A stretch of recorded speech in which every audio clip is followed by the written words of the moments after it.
আমরা সত্যিকার অর্থেই যারা এই কর্মসূচিটা ডাকছি তখন তো মানুষের সাথে যোগাযোগ করা খুব কঠিন, কারণ নেটওয়ার্ক পাওয়া যায় না। আমরা আসলে আশা করি নাই যে ওই পরিমাণ মানুষ আসবে। আমাদের ভাবনার মধ্যে ছিল না, মানে এরকম একটা এত বড় একটা জমায়েত হবে সেদিন। এক ধরনের প্রস্তুতির মানে পাটাতন্ত তৈরি করেছে ধ্রুবযাত্রায় এত মানুষ, আমরা নিজেরাই তো কখনো এটা আশা করি না। ধ্রুবযাত্রাটা ঠিক কেউ ডেকেছে আমরা এসেছি বা অমুক এসেছে এইটা না, আমার মনে হচ্ছে যে এইটার জন্য যেন সবারই একটা অপেক্ষা ছিল, মানে এই ঘটনাটা আসলে ঘটারই ছিল। এইটা আমার কাছে একটা ন্যায়োচিত ব্যাপার। এটা কেমনে ঘটেছে এইটা আসলে এটার আমার কাছে যুক্তি বা ইয়ার জায়গা থেকে ব্যাখ্যা করা খুব কঠিন, কিন্তু সেটা একটা আমার রাজনৈতিক জীবনের অত্যন্ত অনিন্দ সুন্দর অনুভূতি আর কি, যেটা আমার আজকেও আমি হাঁটতে হাঁটতে আমার মনে হচ্ছিল। মানে হাসিনা মানুষের সমস্ত রকম ডেমোক্রেটিক রাইটস হরণ করে সে শেষ দিকে এসে খুন শুরু করেছে, মানে খুন করে মানুষ খুন করে সে ক্ষমতায় টিকে থাকতে চেয়েছে। মানে একদিকে তো মাঠের দমন, আরেকদিকে ঘর বাড়ি সব জায়গায় দমনের কিন্তু নানা রকম অলিগলিতে দমনের প্রক্রিয়া মানে চালু হয়ে গেছে। কে কোথায় তার মোবাইল ফোন চেক করা হচ্ছে, আমার এক ছাত্রকে যেমন ধরে নিয়ে গেল, মোবাইল ফোন চেক করা হচ্ছে, তারপরে কোথায় মিছিলে যাওয়ার ছবি আছে কিনা এগুলো তাকে যাকে পাচ্ছে তাকে ধরে নিয়ে যাচ্ছে, কারা কারা মিছিলে যাচ্ছে সে বাড়ি বাড়ি হামলা হচ্ছে। সেই সময় আমাদের সবসময় একটা ইয়ার জায়গা ছিল যে একটা বড় কিছু দরকার, যেটা বাংলাদেশের মানুষকে আবার আন্দোলিত করবে। তো এক পর্যায়ে আমরা মিছিলের মধ্যেই সিদ্ধান্ত নিই যে যাই হোক যাই ঘটুক না কেন আমাদের শহীদ মিনারে বিশাল নাগরিক সমাবেশ করতে হবে। এই নাগরিক সমাবেশটা মানে যে কোনো মূল্যে এটা আমাদের শহীদ মিনারে পৌঁছাইতে হবে। এটা 19শে জুলাইয়ের কথা, এবং সেটা আমরা ওই মিছিলের মধ্যে কানে কানে কানে কানে সবার এভাবে তথ্য ছড়ানো হইলো যে সবাই রেডি থাকবেন, ডাক আসবে, চলে আসবে। ওই সময়টা তো আমাদের আসলে দিন রাত এক হয়ে গিয়েছিল, মানে পুরোটা মিলে আসলে একটা দিন। তখন আপনার কারফিউ চলে, সারা দেশে সেইভাবে মানুষ সংগঠিত হতে পারতেছে না, কর্মসূচিগুলো অনলাইনে আসছে এবং কর্মসূচির ক্ষেত্রেও একটা ব্যাপক পরিমাণ পড়তি অবস্থা তৈরি হয়েছে। প্রথম কিন্তু কারফিউ ভেঙে গানের মিছিল করে হচ্ছে সাংস্কৃতিক কর্মীরা 26 তারিখে।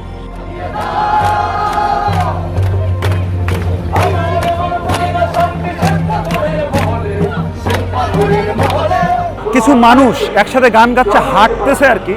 আমাদের মনে হয়েছিল এইটার যে ফুটেজ কিংবা এইটার যে ভিডিও কিংবা এই যে মানুষের উপস্থিতি, এটা অনেকগুলো মানুষকে হাঁটাবে। তো তখন কারফিউ ভাঙার ইয়েতে আমরা যখন সবাই একসাথে বসলাম তখন কথা হচ্ছে যে এখানে মানববন্ধন হবে, যে আমরা ঠিক আছে তাহলে মানববন্ধন করবো বা এটা আমরা একটা মিছিল নিয়ে এতে যাব, শাহবাগে যাব। তো আমি সেখানে খুব একটু করলাম যে না আমরা শাহবাগে যাব না। আর দ্বিতীয় কথা হচ্ছে যে শহীদ মিনারও আসতে দিচ্ছে না, যেহেতু পুরোটাই আমরা বললাম যে আমরা তাহলে গানের মিছিল করবো, আমরা কোনো মানববন্ধন করবো না।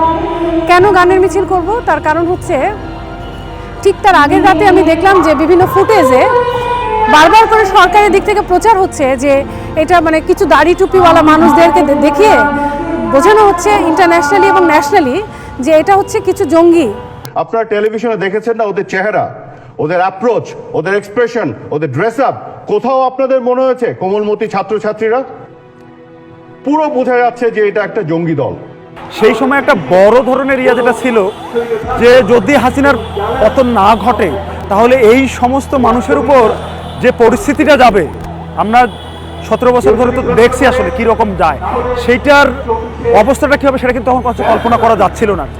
27 তারিখে নামে হচ্ছে আপনার নারী সংগঠনগুলো, নারীরা সন্তানের পাশে বাংলাদেশের নারীরা, এই নামে 27 তারিখ তারা একটা হচ্ছে বিক্ষোভ সমাবেশ করে পল্টনে। 28 তারিখে আমরা গণতান্ত্রিক ছাত্র জোট এবং এখানে শ্রমিক সংগঠনগুলোর যে জোট তারা বিক্ষোভ করি।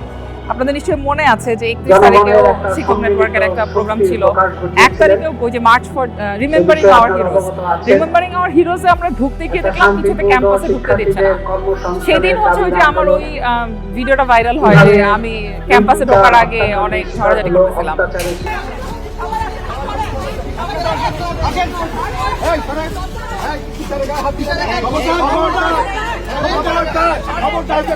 তখন আমার মনে হয়েছিল যে ক্যাম্পাসের ভিতরে আসলে প্রচুর মানুষ আছে যারা আসলে নামতে চায়, ক্যাম্পাসের ভিতরে কোথাও নড়াচড়া করা যাচ্ছে না, ওইটা ভাঙতে হবে।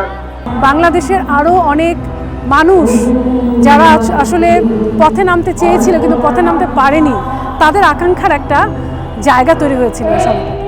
তারপরে ওই যে সমন্বয়কদের কাছ থেকে যে একটা ডিবি নিল, মানে বন্দুকের নলে একটা আন্দোলন প্রত্যাহারের যে একটা স্বাক্ষর নিল, তারপরে হচ্ছে যে ফেসবুক লাল করে দেওয়া, প্রোফাইল লাল করে দেওয়া, তখন আমাদের ছাত্র জোটের ভিতরে কথা চলছিল যে আসলে আমরা এমন একটা কর্মসূচি নাগরিক সমাবেশের মতো করতে চাই যেখানে আমরা সব ধরনের মানুষ, মানে এটা একটা শুধু নির্দিষ্ট দলের না, মানে একটা নাগরিক, একটা শোক।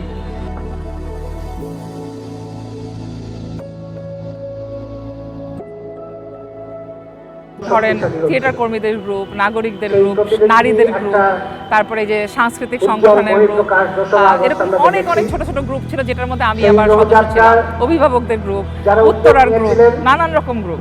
প্রত্যেকটা গ্রুপে এই খবরটা ছড়ানো হয়। মানে এই গুমরে কান্না, মানে তখন জমা হচ্ছে সবার মধ্যে, একটু কান্না করারও তো জায়গা নেই। তিনটা জোট আর কি, একটা হচ্ছে ছাত্র জোট, বিশ্ববিদ্যালয়ের শিক্ষক নেটওয়ার্ক, আর প্রতিবাদী সামাজিক সাংস্কৃতিক সংগঠন সমূহ, এই বলে 31 সংগঠন একটা জোট ছিল। মানে ওই সময় যতগুলো ক্রিয়াশীল প্ল্যাটফর্ম ছিল সবার সাথে আমাদের কথা হয়, কথা বলতে গিয়ে দেখি তারাও একই রকম ভাবছে, ফলে আমাদের চিন্তাগুলো খুব দ্রুত মিলে যায়। তখন তো শোকের অনেক কিছু হচ্ছে, হঠাৎ করে যখন আওয়ামী লীগ শোক ঘোষণা করলো তখন এটা শোকের জায়গা থেকে দ্রোহে রূপান্তরিত হলো। আমরা দ্রোহযাত্রার কর্মসূচিটাও ডাকছি কিন্তু ওইভাবে আর ব্যাপারটা এমন জায়গায় গিয়ে পৌঁছাইছে যে হাসিনা পতনের এক দফা ছাড়া তখন আর শোকযাত্রাটা কোনোভাবে মানানসই না, মাঠে একটা এটাই তখন একটা আওয়াজ। তখন আমরা এই কর্মসূচিটার নাম হচ্ছে দ্রোহযাত্রা ঠিক করি। দ্রোহযাত্রার নামকরণটা খুব মজার।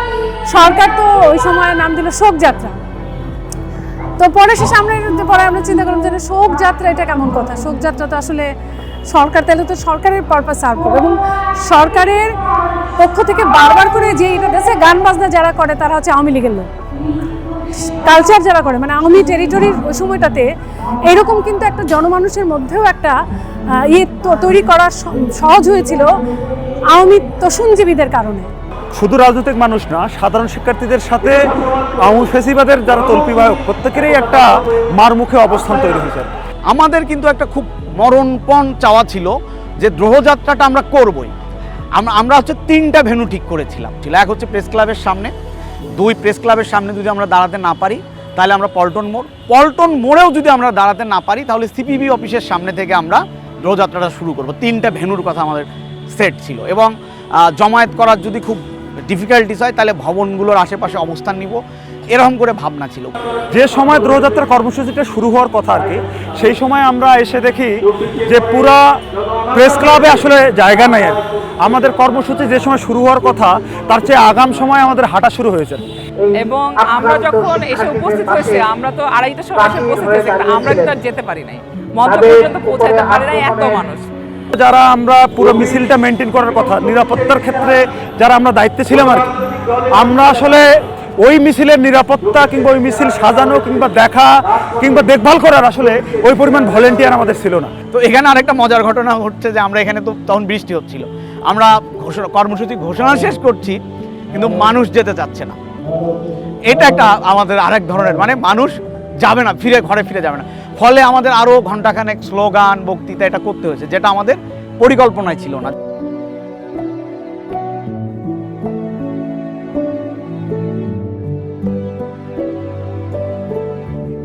ওরা ফোনে যে ওয়াকি টকিতে কথা বলছিল, আমরা দাঁড়ায় দাঁড়ায় শুনতেছিলাম।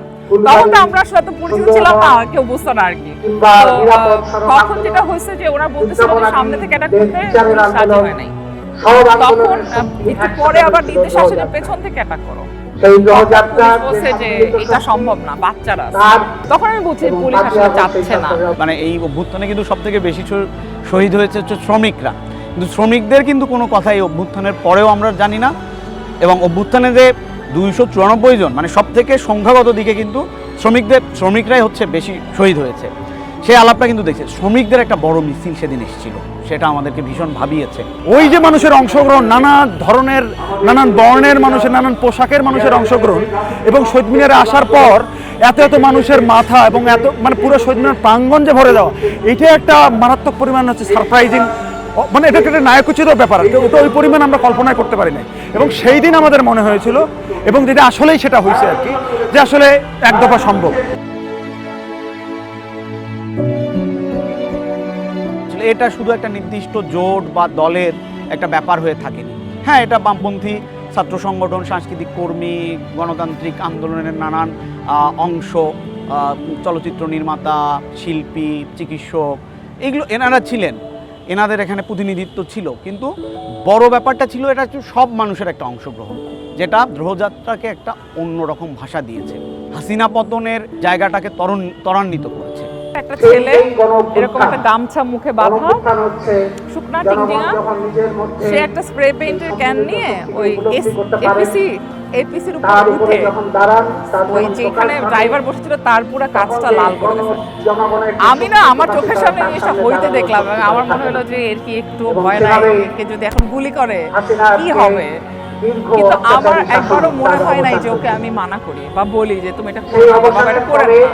মানে ওই দিন আমরা মানুষের যে সম্পৃক্ততা দেখেছি, মানুষের যে চোখে মুখের ভাষা দেখেছি, সেদিন আমাদের মনে হয়েছে যে আসলে দ্রোহযাত্রার পরে মনে হয়েছে যে হাসিনা যাওয়া এখন একটা সময়ের ব্যাপার।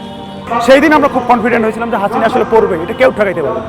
নায়ক যদি বলতে হয় এই গণ অভ্যুত্থানে, সেটা হচ্ছে জনগণ। জনগণই এই ইতিহাস রচিত করেছে। যে বাচ্চাগুলো বলছে যে আপনারা মাঝখানে আসবেন না, আপনারা সাইডে যান, মানে এটা আমাদের লড়াই, আমাদেরকে লড়তে দেন। মানে লড়াইটা তো আসলে আমাদেরও ছিল। আমার কাছে মনে হচ্ছে যে আমরা পারিনি, ওরা পারছে।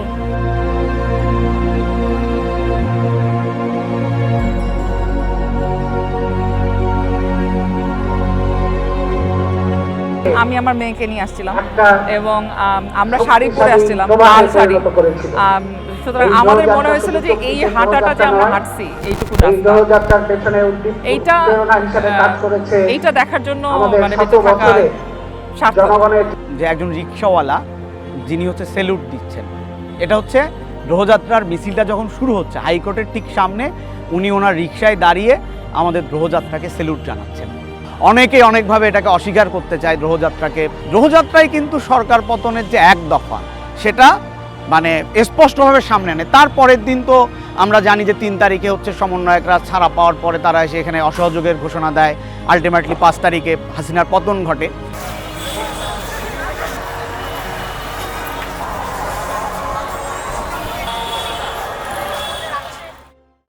পাঁচই আগস্টের পরে একটা খুব মজার ঘটনা হয়েছে, মানে যেন সব খুলে গেল, সবাই যেন তার স্বমূর্তিতে ফিরে এলো।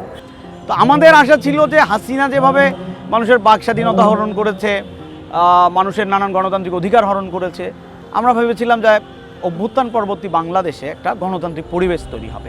সেই জায়গা থেকে আমরা বেশ হতাশ, কারণ এই সরকার তার মোটামুটি যাবতীয় প্রমিসকে ব্রেক করেছে এবং আমরা দেখছি যে এত বড় একটা জঘন্য বাণিজ্য চুক্তি তারা একটা তো শব্দ করছে। আশ্চর্য হচ্ছে যে সরকার তো করবেই না, কিন্তু বিরোধী দলও করছে না। তার মানে এইটা নিয়ে কথা বলার কেউ নাই আমরা ছাড়া। সত্যিকার অর্থে বিরোধী দল বলতে যদি কিছু থাকে সেটা তাহলে আমরাই। এক তো হচ্ছে মাজারগুলোতে হামলা শুরু হয়ে গেল, এটার পেছনে হচ্ছে আওয়ামী ট্যাগ দিয়ে এক ধরনের এটাকে, মানে আমরা তো 5ই আগস্টের পরে দেখলাম যে আওয়ামী লীগের দোসর, এটা একটা রাজাকার যেমন একটা দোসর ছিল, জঙ্গি একটা ট্যাগ হলো, নতুন একটা ট্যাগ যুক্ত হলো যে আওয়ামী লীগের দোসর। আওয়ামী লীগের দোসর বলে তো যে কাউকে যে কোনো কিছু করে ফেলা যাচ্ছে। এবং এর প্রথম অ্যাটাকটা আসলো কিন্তু মাজারগুলোর উপর, এবং আমরা সেখানে নিন্দা জানালাম, আমরা সেখানে উপস্থিত থাকলাম, আমরা নতুন করে আবার একটা ঐক্য গড়ে তোলার চেষ্টা করলাম। গণ অভ্যুত্থান পরবর্তী বাংলাদেশে এসে দেখেছি যে গণ অভ্যুত্থানের পর ধরে যারা যে এন্টারিম সরকার ছিল তারা হাঁটেনি, পরবর্তী সময় যায় বিএনপি সরকার একটা নির্বাচনের মধ্য দিয়ে ক্ষমতা, তারাও হাঁটেনি। ফলে গণ অভ্যুত্থানের আকাঙ্ক্ষার সাথে এরা বেইমানি করেছে। আমরা বলেছিলাম আমরা ভারতের আধিপত্যবাদকে রুখে দিয়েছি, দিয়ে তো আমরা নিশ্চয়ই ওয়াশিংটন বা বেইজিংয়ের আধিপত্য মেনে নেওয়ার জন্য আমরা রক্ত দেইনি। আমরা 5ই আগস্টের পরে যেটা খুব আহত হয়েছি যে ওই সময়কালে যে ওই সময় যারা মানে ক্ষমতায় ছিলেন, শাসন ক্ষমতায় ছিলেন, তারা কিন্তু যথেষ্ট উদাসীনতার পরিচয় দিয়েছেন এবং এটা খুবই নিন্দনীয়। এখনও বলবো, আজীবন যতদিন বেঁচে থাকবো ততদিন বলবো। মানে আপনার স্মরণে থাকার কথা যে হেফাজতে ইসলাম হাসিনাকে হচ্ছে কওমি জননী উপাধি দিয়েছিল, তাহলে এখানকার মৌলবাদী শক্তিগুলোর যে আর্থিক ভিত্তি বা সাংগঠনিক শক্তি, এটা কিন্তু হাসিনার আমলেই তৈরি হয়েছে। সেটার আমরা প্রকাশ দেখেছি অভ্যুত্থানের পরে। কিন্তু এরা যে শক্তিশালী হয়ে উঠেছে সেটা অভ্যুত্থানের কারণে হয়নি। এখানে যে অগণতান্ত্রিক পথে বাংলাদেশ হেঁটেছে এবং এখানে যে দমন পীড়ন জুলুম চলেছে, গণতান্ত্রিক পথ যেটা মত সেটা ছিল না বাংলাদেশে, ফলে এখানে নানান ধরনের যে প্রতিক্রিয়াশীল শক্তি তার বিকাশ হয়েছে। ফলে আমরা মনে করি অভ্যুত্থানের আকাঙ্ক্ষা যেটা ছিল সেই আকাঙ্ক্ষার প্রতিফলন যেটা হওয়ার কথা ছিল সেটা গণঅভ্যুত্থানের পরে যারা ক্ষমতায় ছিল তারাও সেটা গ্রহণ করেনি, ফলে এই প্রতিক্রিয়া শক্তিশীল শক্তিগুলোর আরও আস্ফলন বেড়েছে। আমি আশা করি যে সেই লক্ষ্যকে সামনে নিয়ে একটা প্রগতিশীল রাজনীতির পরিসর তৈরি হবে, যেখান থেকে আসলে বৈষম্যহীনতা বলতে যা বোঝায়, আসলে অন্তর্ভুক্তি বলতে যা বোঝায়, সেখানে বিভিন্ন লিঙ্গ, শ্রেণী, পেশা নির্বিশেষে মানুষের সংস্কৃতির যে ভিন্নতা আছে সব নির্বিশেষে মানুষের নাগরিক অধিকারটা জুড়বে।